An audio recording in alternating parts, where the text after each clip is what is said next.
అదే RTV app వార్తల్ని క్షణాల్లో చదివే అవకాశం ఉంటుంది. ఒక న్యూస్ పేపర్, ఒక టెలివిజన్ ఛానల్ మీ చేతుల్లో ఎప్పుడూ ఉంటాయి. ఆర్టీవీ ప్రేక్షకులకి నా నమస్కారాలండి. నేను మీ doctor Krishna Sumanth, consultant physician, Venkateswara hospital Khammam. ఇప్పుడు మనం చూస్తుంటే రోజు రోజుకి ఎండలు పెరుగుతున్నాయి. సో ఈ ఎండ బారిన పడి మనం ఆరోగ్యం పాడు చేసుకోకుండా ఉండటానికి నా వంతుగా కొన్ని దానికి ఏదన్నా సలహాలు చెప్దామని మీ ముందుకు వచ్చాను. సో ఇప్పటి నుంచి మనకి ఎండ పెరుగుతానే వెళ్తుందండి. సో దానివల్ల జరిగే దుష్ప్రభావాలు ఏంటంటే మనకి ఫస్ట్ డీహైడ్రేట్ అయ్యే అవకాశం ఉంటుంది.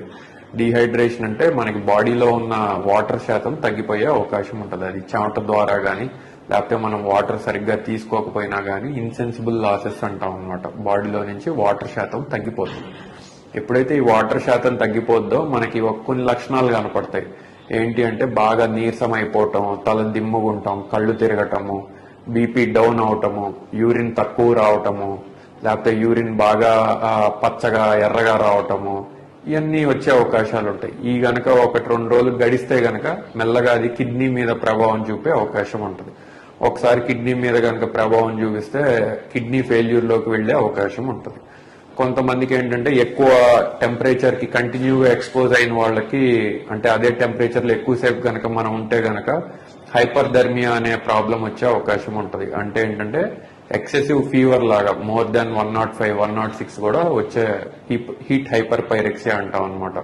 సో ఈ కాంప్లికేషన్ కూడా వచ్చే అవకాశం ఉంటుంది. సో ఎవరైతే ఎండలో ఎక్కువ పని చేస్తున్నారో వాళ్ళు కొన్ని జాగ్రత్తలు తీసుకోవాల్సి ఉంటుంది. సో ఆ జాగ్రత్తలు ఏంటంటే ఫస్ట్ ఒక అరగంట సేపు గనక పనిచేస్తే గనక ఎండలో డైరెక్ట్ సన్లైట్ లో ఉంటే గనక ఒక 10 నిమిషాలు టు పావు గంట కొంచెం నీడ ప్రదేశంలో ఉండేటట్టు చూసుకోవాల్సి ఉంటుంది. సో ఇంకోటి డైరెక్ట్ ఎండ పడకుండా చూసుకోవాలండి. అంటే డైరెక్ట్ మన సూర్యరశ్మి మన మీద పడకుండా ఉండేటట్టు చూసుకోవాలి. తల మీద ఏదైనా కవరింగ్ అంటే క్యాప్ గానీ లేకపోతే ఏదైనా షెడ్ లాంటిది కానీ వాటి కింద ఎక్కువ చేసే అవకాశం ఉన్న ప్లేసులు సెలెక్ట్ చేసుకోవటం బెటర్ అనమాట. ఇంకోటి గంటకు కానీ 2 గంటలకు కానీ కొంచెం వాటర్ తీసుకోవటం, 100 to 150 ml వాటర్ తీసుకోవటము. నెక్స్ట్ వచ్చేసి టైం ప్రకారం ఫుడ్ తీసుకోవటం. ఇంకోటి ఏంటంటే ఎక్కువ ఫుడ్ కన్నా లిక్విడ్ పదార్థాలు తీసుకోవటం బెటర్ ఈ సమ్మర్ లో. ఇంకోటి టైట్ గా ఉండే క్లోతింగ్ అవాయిడ్ చేయాలి. యూజువల్ గా మనం చెప్పేది ఏంటంటే కాటన్ ఫ్యాబ్రిక్ ఉండేవి తీసుకోమంటాము. సో సిల్క్ గానీ బాగా టైట్, బాడీకి బాగా టైట్ గా ఉండే ఈ బట్టలు వేసుకోకుండా చూసుకోవటం బెటర్ అనమాట. ఇంకోటి లైట్ కలర్స్ కి వెళ్ళటం బెటర్. అంటే వైట్, క్రీమ్ అలాంటి dark colours like bright red గానీ బ్లాక్ అవాయిడ్ చేయటం బెటర్. ఎందుకంటే ఎక్కువ హీట్ ని అబ్జార్బ్ చేస్తాయి. సో బాడీలో టెంపరేచర్ పెరిగే అవకాశం ఉంటుంది. ఇంకోటి మనకి బాగా డీహైడ్రేట్ అవుతున్నాం, బాగా చెమట పోసింది అనుకుంటే గనక ఓఆర్ఎస్ లాంటివి తీసుకోవచ్చండి. ఓఆర్ఎస్ కూడా టెట్రా ప్యాక్ లాంటివి అవాయిడ్ చేయటం బెటర్.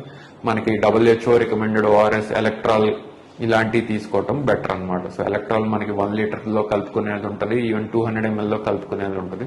సో ఏది దొరికితే అది మనం ఎమ్మటే వాటర్ లో కలుపుకొని తీసుకున్నా గానీ మన బాడీలో లూజ్ అయిన సాల్ట్స్ అన్ని మనకి రీప్లెనిష్ అయ్యే అవకాశం ఉంటుంది. సో ఇలాంటి చిన్న జాగ్రత్తలు కనుక పాటించగలిగితే సో సమ్మర్ ని కూడా మనం తట్టుకొని కొంచెం బయటపడే అవకాశం ఉంటుంది అనమాట.